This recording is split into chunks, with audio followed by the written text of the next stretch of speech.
Welcome to வானவில் எண்ணங்கள். இன்றைக்கி பசங்களுக்கு கோவக்காய் தாங்க கொடுத்து விட்ருந்தேன். சாப்பாட்டில் போட்டு இந்த கோவக்காயை பிசைஞ்சு கொடுக்குறப்ப நல்லா சாப்பிட்டுக்குவாங்க.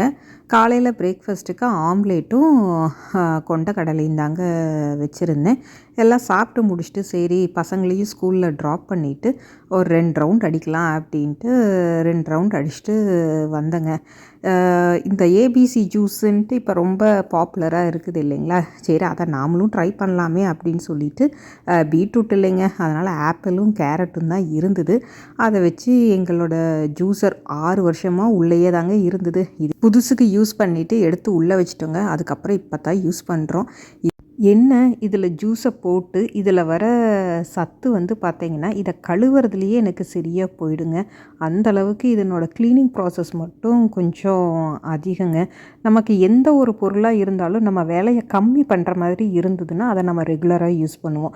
இருக்கிற வேலையே பத்தாமல் எக்ஸ்ட்ரா ஏதோ ஒரு வேலை வந்ததுன்னு வச்சுக்கோங்களேன், அதை நம்ம கண்டிப்பாக யூஸ் பண்ண மாட்டோம் இல்லைங்களா? இதுக்கு பேசாமல் பருத்தி மூட்டை குடோன்லேயே இருந்திருக்கலாமே அப்படின்ட்டு தாங்க எனக்கு ஒவ்வொரு சமயம் இதை கழுவுறப்ப தோணும். சாயந்தரம் ஆஸ் யூஷுவல் வாசலை பெருக்கி செடிகளுக்கெல்லாம் தண்ணியும் ஊற்றியாச்சுங்க. ஓகேங்க, அடுத்த வீடியோவில் பார்க்கலாம்.